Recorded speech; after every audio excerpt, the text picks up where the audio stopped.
Cordial saludo, estamos ya en el tercer módulo del curso.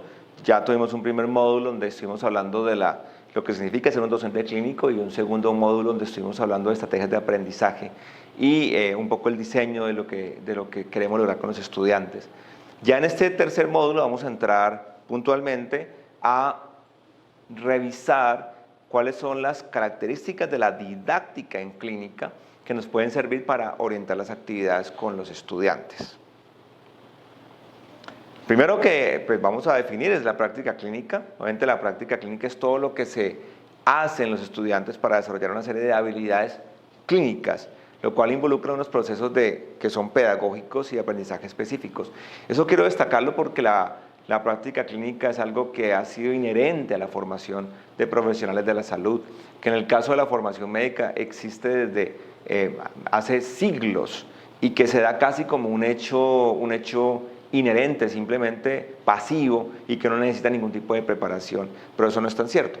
Justamente ya hemos hablado de las estrategias de aprendizaje que están involucradas dentro del aprendizaje de habilidades clínicas y por eso es importante tener en cuenta algunos elementos para una buena ejecución y desarrollo de actividades clínicas como tal. Entonces, todo lo que nosotros hagamos con los estudiantes dentro de un escenario de práctica que involucre un contacto con pacientes reales es lo que denominamos práctica clínica. Aquí es importante tener en cuenta que en la enseñanza con pacientes estamos en un muy delicado balance entre lo educativo y lo asistencial. ¿Por qué? Porque es que a diferencia de lo que pasa en las actividades educativas tradicionales, donde hay dos actores importantes, el docente y el estudiante, aquí hay un tercer actor, que es el paciente. Y generalmente las actividades educativas de formación de habilidades clínicas suceden y están inmersas en escenarios asistenciales reales. Es decir, que al mismo tiempo se están cumpliendo dos actividades. Hay dos grandes objetivos: el aprendizaje de los estudiantes, pero resolver los problemas de los pacientes. Y ese doble objetivo puede con mucha frecuencia entrar en tensión. Entonces es importante tener en cuenta ese delicado balance, esa tensión que se puede formar allí. Entonces, como ya decíamos, están esos tres actores: el estudiante, el docente, pero también el paciente, cada uno con sus requerimientos, cada uno con sus objetivos. Entonces, la enseñanza con pacientes, para hablar de enseñanza con pacientes, vamos a tener en cuenta algunas digamos, características o condiciones que están allí inmersas. Lo primero es, ¿la enseñanza con pacientes se hace a la cabecera del paciente o se hace en un salón de conferencias, en otro tipo de escenario? Tradicionalmente esta pregunta ni siquiera existía. Siempre la enseñanza con pacientes ha sido a la cabecera del paciente, al lado del paciente. Pero esto de cierta manera ha venido cambiando. Cada vez es más frecuente que se discutan los pacientes en un salón, que se discutan los pacientes sí, en otro escenario como tal, no al lado del paciente, y posteriormente se vaya donde el paciente o incluso a veces ni siquiera se va donde el paciente. Eso pues obviamente va a tener unas características que son diferentes. Lo otro que hay que tener en cuenta es qué estamos discutiendo y qué se va a discutir frente al paciente y qué no. Porque resulta que estamos al lado del paciente y ahí estamos presentando al paciente, estamos presentando la información del paciente y estamos discutiendo ahí lo que se va a hacer con el paciente, pero también se va a discutir otras cosas. O también viene la pregunta de qué tan prudente es dar cierta información al lado del paciente. Entonces, es una pregunta que hay que reflexionar y hay que discutirla con los profesores y los estudiantes. ¿Qué tanto participa el docente en la obtención de la información clínica y qué tanto el docente confía en el estudiante? ¿Sí? ¿A qué nos referimos con esto? Muchas veces el estudiante va a valorar el paciente, después se lo va a presentar al docente y se van a tomar decisiones con base en esa información. ¿Qué tanto el docente reinterroga al paciente? ¿Qué tanto reexamina? Es un balance que hay que discutir y que, digamos que tiene muchas variables que van a influir en eso. ¿Qué le respondo a los estudiantes con respecto a los interrogantes que hagan del paciente? En el sentido de qué tanto qué tanto tiempo voy a estar allí, qué tanto voy a profundizar en las temáticas y dudas de los estudiantes. Y qué tanto enseño, o sea, qué tanto voy en ese momento a a sentarme a hablar de los temas que estamos discutiendo con los estudiantes. Quiero que miremos este estudio donde se determinan las características de los docentes 5 estrellas, es decir, los docentes muy bien calificados y cómo son las características de sus rondas clínicas, de sus revistas como tal. Entonces aquí vemos en esta tabla, podemos ver varias características y podemos ver cómo salieron ponderadas y si fueron significativas entre docentes que se consideraban muy buenos, docentes de un desempeño moderado y docentes que tuvieron un mal desempeño. Pero vamos a verlo más gráficamente. Lo que podemos observar aquí es que cuáles son las características que están realmente marcando una diferencia. Miren que ¿qué tanto, por ejemplo, se habla de la evidencia? ¿Qué tanto digas que el último journal de anoche dijo esto? ¿O qué tanto, por ejemplo, yo me dedico a hablar de cómo se pregunta o cómo se examina el paciente? Miren que fueron factores que no marcaron tanta diferencia. ¿Cuáles fueron los factores más importantes? Dar realimentación. Ese fue uno de los más significativos. ¿Qué tanto el docente realimenta a los estudiantes sobre su desempeño? ¿Y qué tantas actividades educativas se dieron alrededor del paciente? El número de actividades educativas alrededor del paciente. Miren que, por ejemplo, el tiempo de la revista no fue muy diferente. El tiempo que se dedicó a cada paciente y el tiempo que se dedicó a la revista total no fueron muy diferentes. Pero esas fueron las variables que tuvieron mayor significancia estadística. Eso no quiere decir, por ejemplo, que hablar de cómo el estudiante interroga al paciente o cómo examina al paciente no sea importante, pero no marcó una diferencia significativa. Entonces ahí están las variables más importantes en esos docentes muy bien calificados. Entonces vamos a mirar esta situación un poco anecdótica, ¿no? ¿Qué pasa en una revista normal?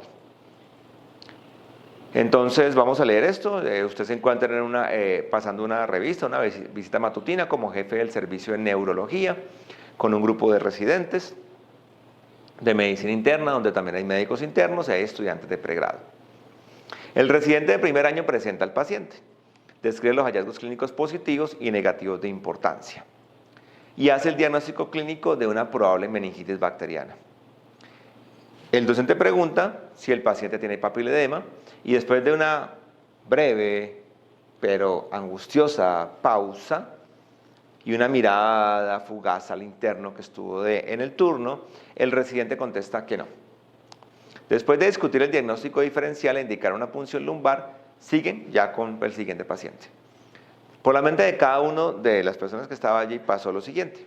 El neurólogo, jefe de la sala, el gran docente, pensó, bueno, tenemos que terminar rápido esta revista porque a las 9 tengo una junta con el comité de calidad y piensa que si no tuvieran a los residentes como fuerza de trabajo, pues no sabe qué pasaría con ese hospital.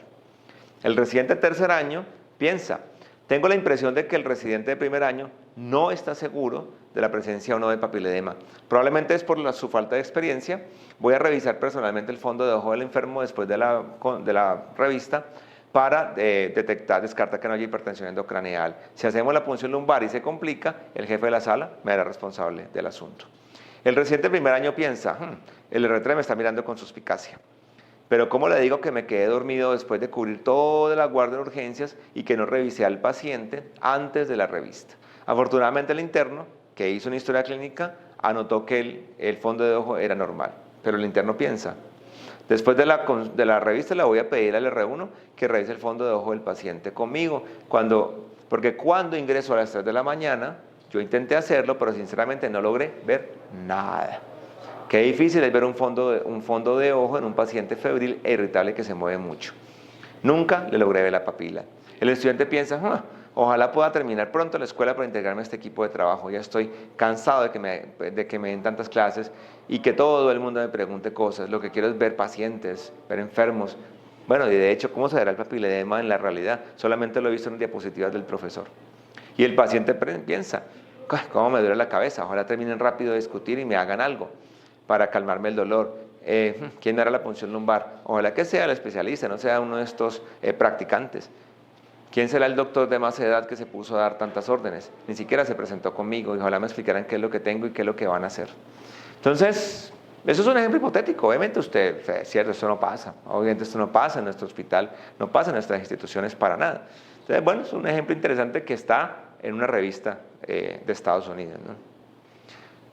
Entonces, miremos un poco elementos que tenemos en cuenta en la planeación de la enseñanza. Entonces, para hacer un manejo eficiente del tiempo de enseñanza clínica, debemos tener en cuenta 3 momentos. Un momento de planear, un momento de enseñar y un momento de evaluar y reflexionar. Entonces, miremos cada uno de ellos. Perdón. La planeación. Entonces, en la planeación de la actividad es lo que hacemos antes de entrar en el contacto con los estudiantes, antes de estar en la revista, en la consulta externa, etc. Entonces, en esa planeación debemos tener en cuenta varios elementos. Primero, alinear y explicitar expectativas y objetivos. Es decir, primero, deben estar claros los objetivos. O sea, debe estar claro qué es lo que se quiere lograr con los estudiantes. Eso debe ser un diseño institucional, un diseño como tal, que esté previamente de qué es lo que se quiere que los estudiantes logren, que esté alineado con el tipo de médico que se quiere formar, o el tipo de enfermero, el tipo de rehabilitador, etcétera, etcétera. Pero hay que alinear eso que pretendemos con las expectativas de los estudiantes. Hay que crear ambientes de aprendizaje positivos y seguros, ya hemos hablado de ello, es importante que haya ambientes de aprendizaje que sean positivos. Debemos clarificar roles y responsabilidades. Es muy importante que cada persona que está ahí involucrada tenga muy claro qué es lo que tiene que hacer, desde el estudiante más pequeño hasta los residentes y los docentes. Se deben escoger pacientes apropiados para la enseñanza. Eso es muy relativo porque eso sí depende de cuál es la dinámica de lo que estamos haciendo. Por ejemplo, en semiología se puede hacer eso, escoger pacientes, pero ya más adelante pues, hay que atender a todos los pacientes, pero lo que sí podemos escoger es pacientes en los cuales nos vamos a concentrar un poco más para hacer esta enseñanza. Asignar tiempos para la enseñanza y la realimentación. Entonces, digamos que sí debe haber una planeación previa, obviamente teniendo en cuenta que en la actividad clínica hay mucho nivel de incertidumbre, pero más o menos decir, listo, ¿cuánto es el tiempo que debe durar esta actividad en total, esta revista, esta consulta, esto? ¿Cuánto es el tiempo que vamos a darle a los estudiantes para que evalúen los pacientes? ¿Cuánto es el tiempo que vamos a dedicar para discutir los pacientes en la revista o en la consulta? ¿Y cuánto es el tiempo que va a haber posteriormente para después acabar de hacer todos los papeleos? ¿Y cuánto es el tiempo que va a haber para realimentar a los estudiantes? Y finalmente también pues debemos que ayudar a que los estudiantes puedan priorizar las tareas que queden allí. Sabemos de qué es lo que ellos tienen que hacer para poder seguir avanzando. Finalmente viene el enseñar, o sea, viene la actividad como tal. Entonces, en la actividad como tal, lo que básicamente nosotros tenemos que estar haciendo es estar muy atentos a lo que está sucediendo en ese momento, ¿sí? Teniendo en cuenta que hay un alto nivel de incertidumbre, es decir, que nosotros no podemos planear con exactitud qué tipo de pacientes vamos a ver, qué tipo de patologías, si va a haber situaciones conflictivas. Bueno, hay muchas variables que pueden hacer que esto pueda ser bastante complejo. Entonces debemos evaluar muy bien lo que está pasando allí para poder hacer acciones inmediatas, estar atento a lo que están haciendo los estudiantes para poderlos realimentar. Eso quiere decir que nosotros debemos estar atentos a lo que están preguntando, lo que están diciendo, cómo examinaron al paciente, cómo se relacionaron, y tenerlo muy presente y anotarlo, de hecho, para poder hablar con los estudiantes posteriormente. Entonces, todo eso, digamos que tenemos que estar presentes y atentos al momento de lo que está sucediendo allí y tener un repertorio importante, pues digamos, de estrategias didácticas para poder manejar todo lo que pueda pasar en ese momento. Y el momento post también es muy importante. Debemos evaluar y reflexionar, es decir, debemos siempre pensar qué pasó allí. Lo hicimos bien, lo podemos hacer mejor, porque con este grupo me sentí súper bien, pero con el siguiente grupo ya no me sentí tan bien. ¿Qué factores pueden estar influyendo en eso?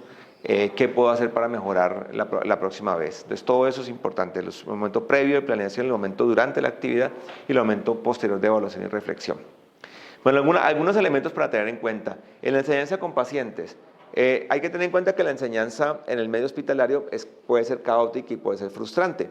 Porque tú no puedes predecir el tipo de patologías, el tipo de pacientes, tú no puedes, el ambiente, digamos que puede ser no el más favorable, por la parte logística, porque son salas muy llenas a veces, porque la temperatura no es la más adecuada, porque hay mucho ruido, porque hay interrupciones, porque hay cansancio, porque hay una sobrecarga asistencial. Entonces, todos esos son elementos que van a influir y que hay que tenerlos en cuenta para ver cómo los vamos a manejar. En el paciente hospitalizado, hay que tener en cuenta esa incertidumbre, esa variabilidad que va a haber, que no podemos planear con exactitud qué tipo de pacientes vamos a tener, qué patologías, etcétera. Eso hay que tenerlo en cuenta. Hay que tener en cuenta que tenemos estudiantes de diferentes niveles, como ya lo habíamos mencionado previamente, que puede haber pacientes que están, digamos, como decir, demasiado enfermos, que pueden estar en condiciones que no son las mejores para poder colaborar con los estudiantes en el proceso de enseñanza, además que las estancias de los pacientes cada vez son más cortas. Recuerden que en esto de la tendencia es cada vez que el paciente pase menos tiempo en el hospital y puede irse para su casa lo más pronto posible, a los servicios de atención domiciliaria y demás. Y eso hace que cada vez los estudiantes tengan más dificultad en exponerse a toda la historia natural de la enfermedad.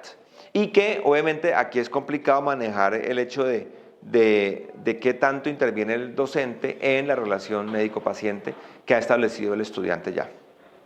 Otros elementos, los estudiantes siempre van a estar temerosos a poder reconocer el error, ¿sí?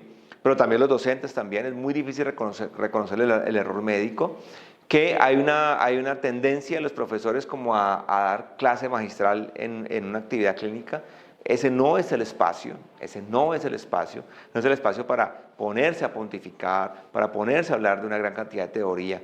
Ahí lo que se valora es que la actividad docente sea puntual, sea alrededor de lo que le está pasando a ese paciente en específico. Queremos tratar de involucrar a todos los que están presentes allí, así sean de diferentes niveles, y que pues obviamente hay que tener en cuenta factores como el cansancio, el aburrimiento, la carga de trabajo, etcétera, de todos los que están allí involucrados. Entonces, recomendaciones, ¿sí? Cuando estemos con los estudiantes en actividades clínicas tenemos que hacer preguntas que sean más dirigidas a pensar que a recordar datos concretos. O sea, que realmente sean de análisis, que sean de articular habilidades cognitivas mucho más elevadas que solamente el recordar datos concretos. Que todo se enfoque a resolver los problemas del paciente, ¿sí? Más que algunas cosas muy memorísticas como tal. Es importante que tengamos un entrenamiento en diferentes estilos de manejo de estilos de aprendizaje y de estrategias didácticas para poder responder a los diferentes tipos de estudiantes que podemos tener.